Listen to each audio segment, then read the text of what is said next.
Buenas tardes, maestra y compañeros. Mi nombre es Lourdes Paulina Valdés Muñoz. Como saben, estoy cursando la licenciatura de médico cirujano partero en la Universidad de Guadalajara del Centro Universitario de Ciencias de la Salud. Actualmente curso la materia de embriología con mi maestra, la doctora Guillermina Muñoz Ríos. Hoy les hablaré de la segunda parte del tema del desarrollo de los órganos de los sentidos. La primera parte la habló nuestro compañero Iván, que fue el desarrollo de los ojos. En mi caso, yo les hablaré del desarrollo de los oídos. Como sabemos, el órgano del oído es el que se encarga de transmitir los sonidos del exterior al cerebro a través de sus tres secciones, las cuales son el oído externo, el cual es el órgano que capta el sonido, el oído medio, el conductor para el sonido desde el oído externo hasta el interno, y el oído interno, que transforma las ondas del sonido en impulsos nerviosos y registra los cambios del equilibrio. Ahora hablemos un poco del oído externo. Está conformado por tres partes. Tenemos el pabellón auricular, o más conocido como la oreja. Tenemos el conducto auditivo externo, o también conocido como el meato auditivo externo, que es este de aquí. También tenemos la capa externa de la membrana timpánica, que viene siendo esta parte, cuya función principal es la captación del sonido. También tenemos el oído medio, que actúa como un dispositivo de transmisión y está constituido por 5 partes. Tenemos a los pequeños huesecillos auditivos, que son estos que están aquí y hablaremos posteriormente de ellos. También tenemos la capa interna de la membrana timpánica, que viene siendo esta que está acá, que se encuentra conectada con la ventana oval, todo esto, del oído interno a través de los huesecillos del oído. Tenemos además la caja del tímpano o la cavidad del oído, o cavidad timpánica. Tiene varios nombres, que es la que tendrá dentro de ella los huesecillos auditivos. Tenemos también la trompa auditiva o la trompa de Eustaquio, que viene siendo esta de acá. Y por último tenemos su musculatura. Sin embargo, en esta imagen no se aprecia los músculos que posee. Sin embargo, las vamos a mencionar más adelante.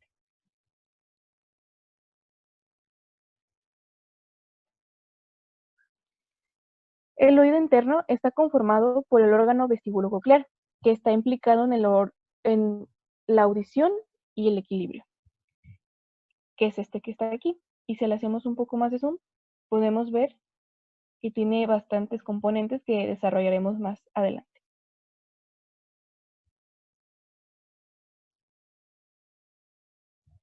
Carlson nos menciona que el oído presenta un doble origen. El oído interno deriva de la placota ectodérmica, que es localizada en el romboencéfalo. Mientras tanto, esta es la placota del romboencéfalo. Mientras tanto, el oído medio y el externo proceden del primer y del segundo arcos faringeos, así como la primera hendidura y bolsas faríngeas. Y en esta imagen podemos ver que procede de aquí, del primer arco, del segundo arco y su hendidura.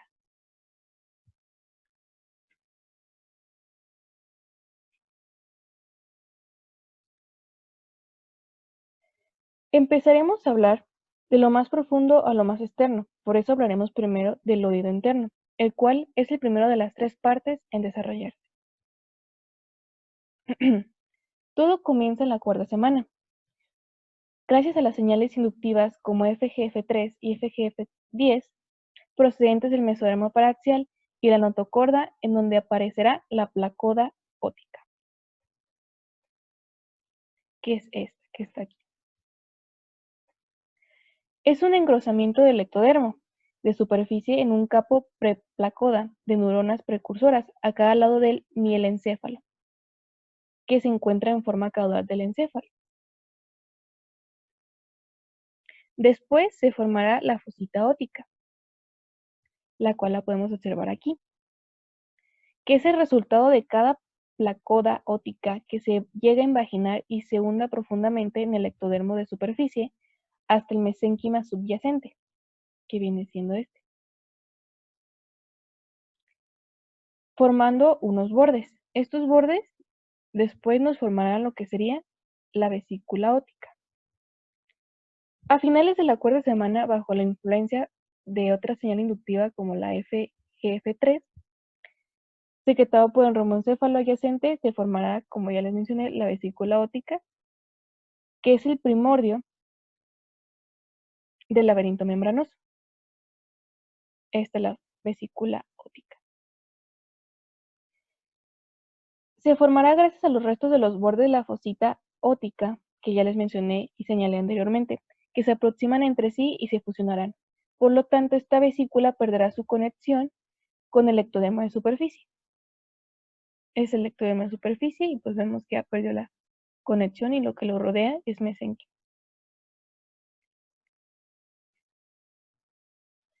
Carson nos menciona que después del desarrollo de la vesícula óptica, el siguiente paso sería un desarrollo de tipo molecular, donde se produce una subdivisión de la vesícula óptica en los componentes sensitivo o futuras células ciliadas y neuronal del oído interno, las cuales adquieren especificidad en el desarrollo temprano de la vesícula óptica. Y según Arteaga, se ha podido demostrar que en el epitelio de la vesícula óptica se van incorporando células del neuroectodermo de la superficie ventral del romboencéfalo y posteriormente las células de la cresta neural, por lo que las células de la vesícula óptica tienen 3 orígenes y se van a diferenciar en distintos tipos celulares. Aquí podemos ver el epitelio o de las células de la vesícula óptica.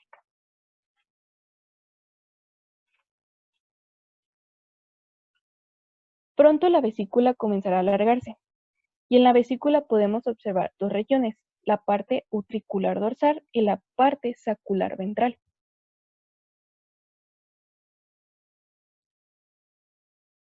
Esta es la porción utricular, que se encuentra más superiormente, y inferiormente está la porción sacular. La parte utricular nos va a desarrollar el conducto y el saco endolinfáticos, los utrículos, los conductos semicirculares y el ganglio vestibular, pero este nada más se menciona en el libro de Arteaga. En la parte sacular ventral nos formará el sáculo, el conducto coclear y el ganglio espiral coclear. Pero empecemos a describir cómo se origina cada parte de la utricular dorsal, que viene siendo esta. En las etapas más tempranas surge el conducto y sacos encefálicos, en donde se ve involucrado otra vez el agente FGF3 secretado para el desarrollo. Estos se originan gracias a que la vesícula óptica perdió su conexión con el ectodermo de la superficie, por lo que a partir de esta invaginación crecerá una proyección digitiforme corta, que vendría siendo esta, que está aquí.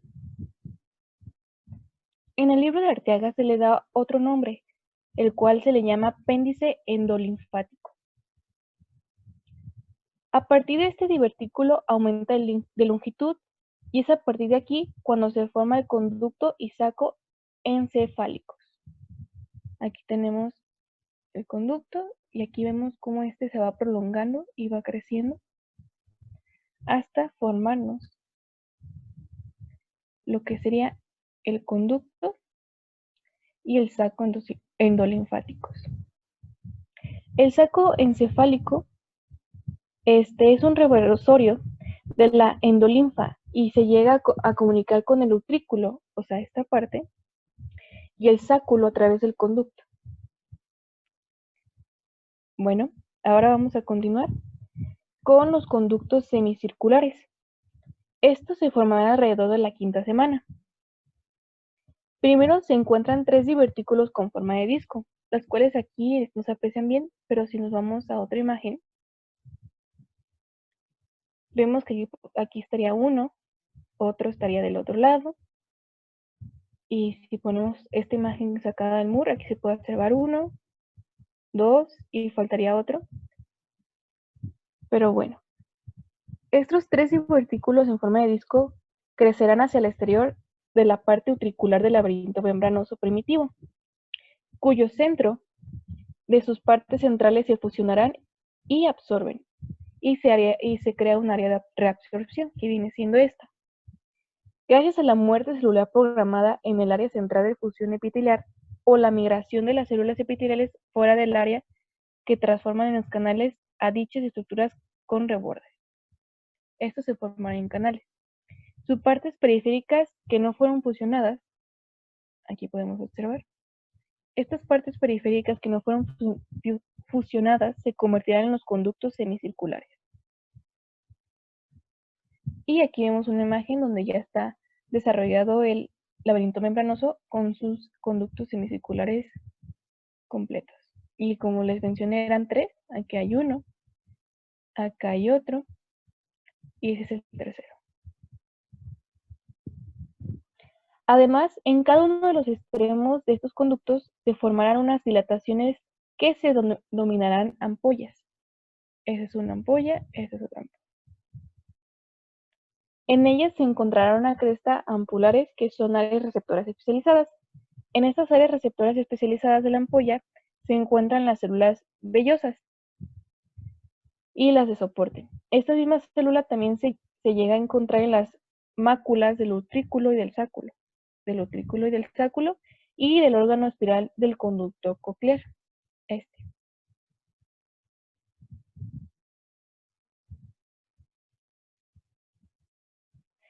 Ahora procederemos a hablar de los elementos que se originarán en la parte sacular ventral. Vamos a hablar del conducto coclear. En la parte sacular, como ya les mencioné, que es esta, la vesícula óptica se alargará y crecerá un divertículo tubular, que viene siendo este, que lo llamaremos conducto coclear. Después este conducto se enrollará, como estamos viendo en esta imagen, donde completará una vuelta entera hacia la 8ª semana, 2 vueltas sobre la 10ª semana y el último medio giro de la espiral coclear hasta la semana 25. En total serían 2 giros y medio. Y se formará al final gracias a la expresión TBX1, la cocra membranosa. Posteriormente se formará el conducto de Runnies o el conducto de Hense, que establecerá una conexión entre la cóclea y el sáculo que se encuentra aquí. Ese es el conducto.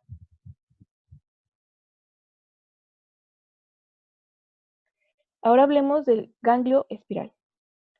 El ganglio espiral se formará gracias a las células ganglionares del nervio vestíbulo-coclear del 8º par craneal, que se desarrollará a lo largo de las zonas de enrollamiento de la membrana coclear. Se desarrollará aquí. Estas células se abrirán en forma de abanico, así, y estas prolongaciones van desde este ganglio hasta el órgano espiral. En una imagen transversal, o sea, si contamos este laberinto membranoso, así, podemos observar un poco mejor el ganglio espiral que estamos describiendo, que es este, y el órgano espiral que se encuentra en esta parte. Como les mencioné, el ganglio espiral tendrá unas prolongaciones que irán desde este ganglio hasta el órgano espiral y no terminarán en células ciliadas. En una imagen sacada de otro libro, podemos observar las células ciliadas internas. Podemos ver la conexión. El órgano espiral, o sea, o el órgano también llamado de Corti, deriva de las células de la pared del conducto coclear. Algo importante que recalcar es que las células sensitivas del órgano de Corti pasan por un proceso de diferenciación muy complejo, ya que la regulación de los procesos que participan en el desarrollo del oído es muy estricta para asegurar que el ajuste preciso entre las células sensitivas encargadas de recibir las ondas acústicas de diferentes frecuencias o la información gravitacional de las neuronas que transmiten las señales hasta el cerebro. Bueno, ahora hablaremos un poco sobre la cápsula de la vesícula óptica. Después, alrededor de la 8ª semana, por las influencias inductivas procedentes de la vesícula óptica, relacionadas con la BMP4, estimulan la vesícula adyacente, provocando que induzca una condensación. Y esto ayuda a la diferenciación hacia una cápsula óptica cartilaginosa. Como podemos ver, este vendría siendo la mesénquima. Lo que está en rosita más fuerte es la cápsula óptica, pero en este caso ya es una cápsula óptica cartilaginosa, o sea que ya pasó este proceso de condensación de la mesénquima. Después en la cápsula óptica cartilaginosa aparecerán unos espacios llamados vacuolas, que lo hacen a poco tiempo y forman un espacio perilinfático. Esto sucede a medida que el órgano del laberinto membranoso va creciendo. En este momento, cuando ya nos encontramos, cuando ya no hay vacuolas, ya más que nada hay espacios completos, el laberinto membranoso está suspendido totalmente en la perilinfa, que viene siendo todos los espacios en blanco.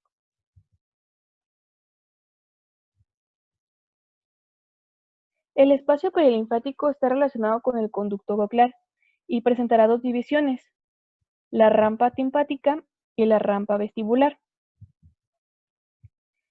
Entre las 16ª y la semana 23 de gestación, la cápsula óptica cartilaginosa muestra una osificación, formando el laberinto óseo del oído. Como podemos aquí ya sufrió una osificación y ahora este sería el laberinto óseo que rodeará el laberinto membranoso. Como podrán ver aquí, les puse algo importante, que es que el oído interno alcanza el tamaño y forma adultos hacia la mitad del periodo fetal de entre las 20 y 22 semanas aproximadamente. Como podrán ver, como esta información y estas fueron sacados de diferentes libros y y como pueden observar, como que no coinciden en las fechas, sin embargo, son aproximados.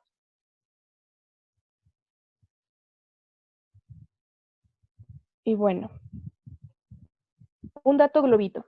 Para mis compañeros que realizarán el Kahoot, que estaremos en la clase después de ver este video, este dato globito les ayudará para una pregunta de salvación en el Kahoot que realizaremos Iván y yo. Como sabrán, o no, el director mexicano Alfonso Cuarón dirigió la tercera película de la serie Harry Potter, El prisionero de Azkaban. Y podemos ver en el patio de Hogwarts se aprecia claramente una de las estatuas de una águila devorando una serpiente, haciendo alusión a la bandera mexicana. Así que Alfonso Cuarón es un orgullo mexicano.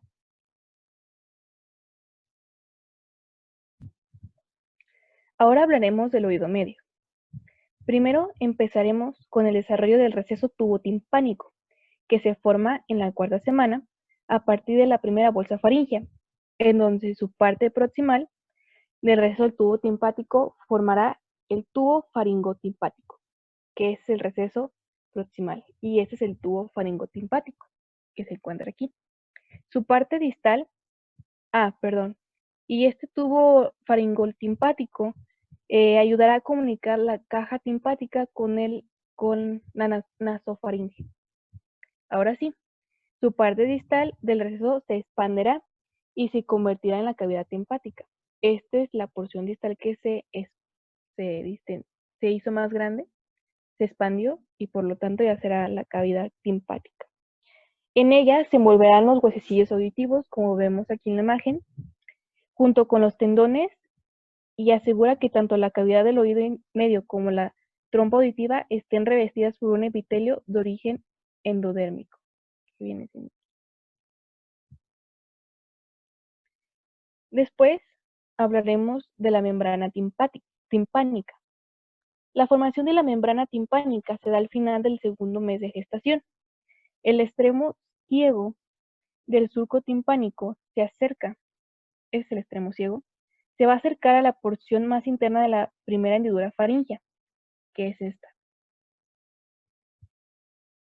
Sin embargo, estas dos estructuras todavía no se van a encontrar separadas por una masa mesenquimatosa, que viene siendo esta donde está mi cursor.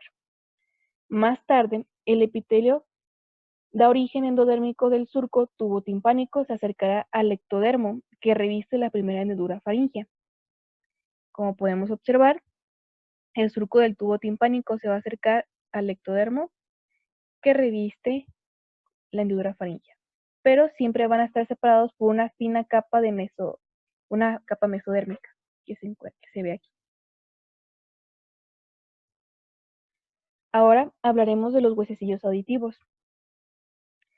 Se desarrollan a partir de la condensación del mesénquima de la cresta neural de los primeros y segundos arcos faríngeos. Aquí, como podemos ver, esta es la condensación mesenquimatosa. El mesénquima se diferencia de los percusores cartilaginosos de los huesecillos que posteriormente se van a osificar. Aparecen durante la primera mitad de la vida fetal. Sin embargo, aquí podemos observarlos, permanecerán incluidos en la mesénquima hasta el 8º mes, cuando el tejido circundante se elimina por apoptosis y otros procesos de absorción, dejando libre de un modo gradual la cavidad del oído medio y de los huesecillos que quedan suspendidos en su interior a, a su pared por ligamentos de sostén derivados de la mesénquima de la cresta neural. Y podemos saber cómo aquí ya parte de esta mesénquima ya hizo apoptosis y podemos ver cómo los ligamentos ayudan de sostén.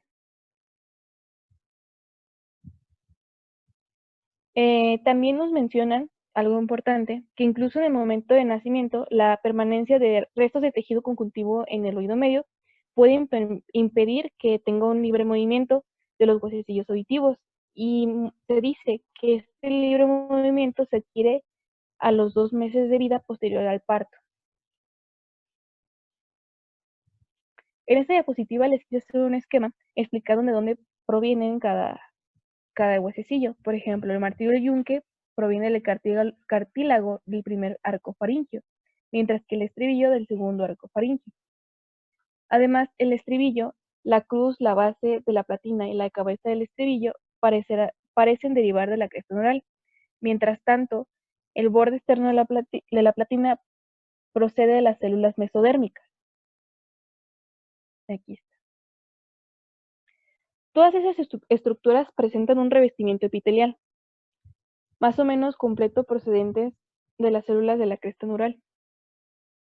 También el receso del tubo timpánico, como ya les mencioné anteriormente, solo para recalcar, rodea a los huesecillos y el epitelio endodérmico de la cavidad timpánica va a tapizar el interior de la cavidad ya formada, como les mencioné anteriormente. Y un dato que se menciona es que se ha sucedido que en el oído medio hay un organizador de tipo epitelial en la punta del receso del tubo timpánico, o sea, aquí, que posiblemente desempeña una función en el desarrollo temprano del oído medio y del tímpano.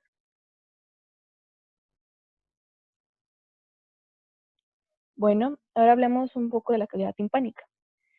Durante la última parte del periodo fetal, la expansión de la cavidad timpánica da lugar al antro mastoideo, localizado en la parte petromastoidea del hueso temporal, que sería aquí arriba. El antro mastoideo del recién nacido, bueno, este es un antro mastoideo de ya una persona adulta, pero tomémonos de base de esta imagen. En el recién nacido tiene casi el tamaño de un adulto, pero no existen celdillas mastoideas, que son estas que se ven aquí. Hacia los 2 años, estas celdillas mastoideas están bien desarrolladas y muestran proyecciones cónicas hacia los huesos temporales, y estas proyecciones cónicas son las apófisis mastoides. Ahora, como les mencioné, teníamos en el oído interno músculos, en este caso solo tenemos 2. La transmisión del sonido a lo largo del oído medio está modulado por la acción de estos músculos. Y estos músculos son el músculo tensor del tímpano, que se inserta en el martillo, ese es el martillo, y se va a insertar en él, y este procede de la mesénquima del primer arco faríngeo, y está inervado por el quinto par craneal, es decir, por el nervio de este arco.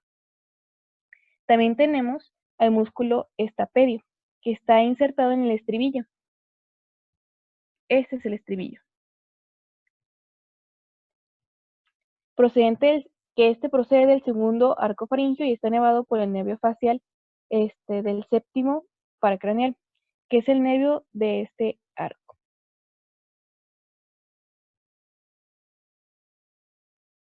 Ahora hablaremos sobre la última parte, el oído externo.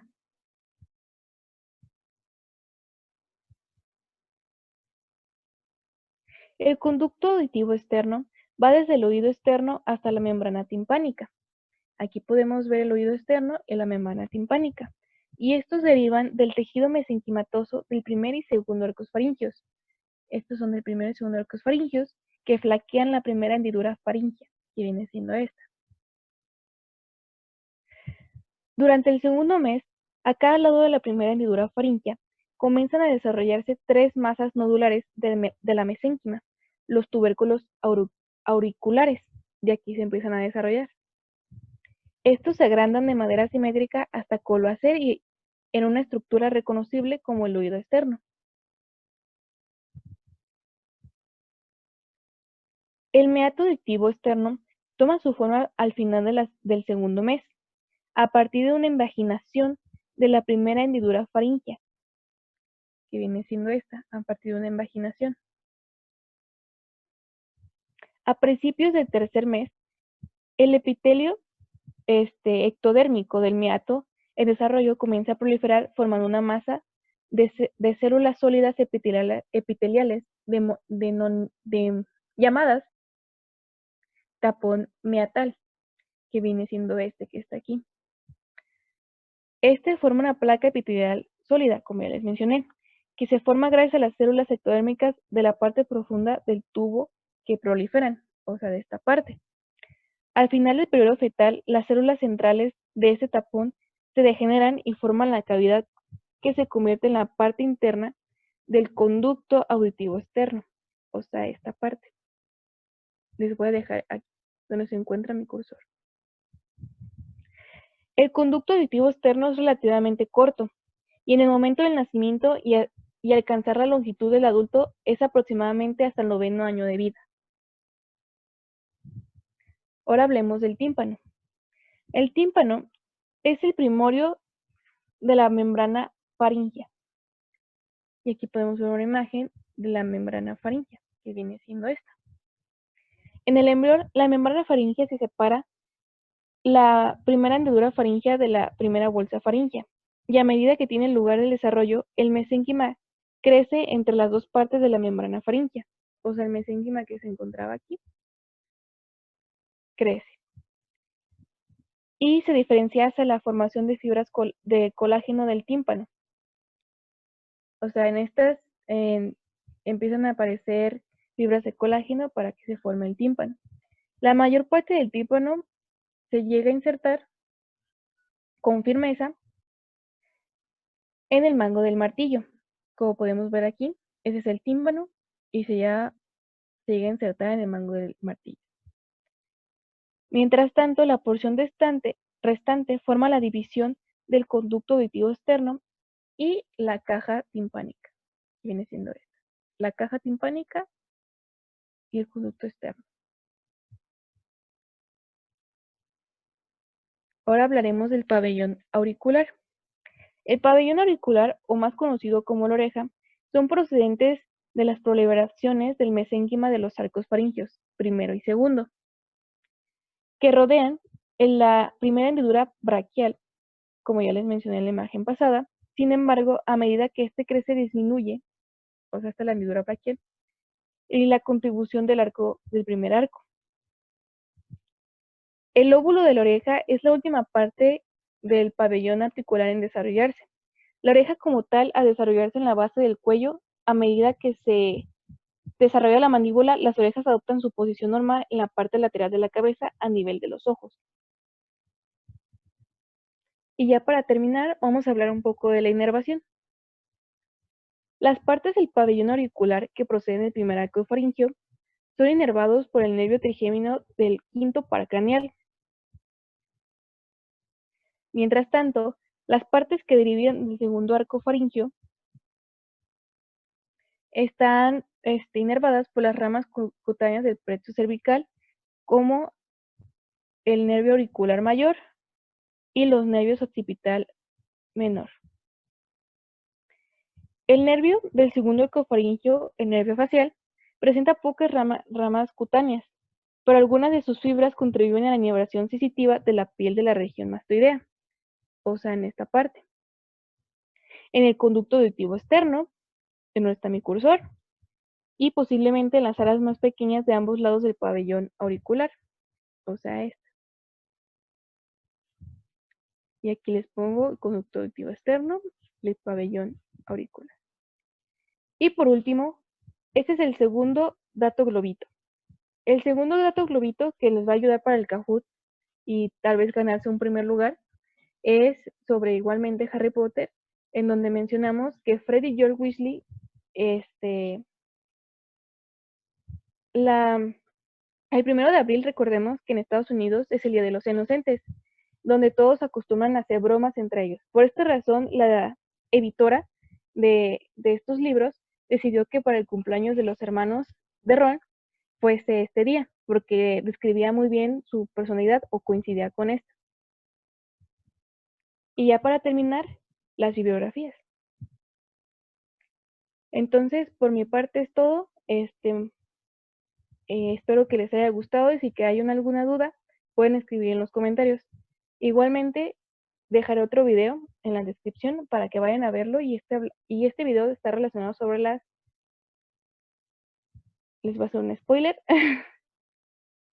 sobre las malformaciones congénitas del oído. Gracias.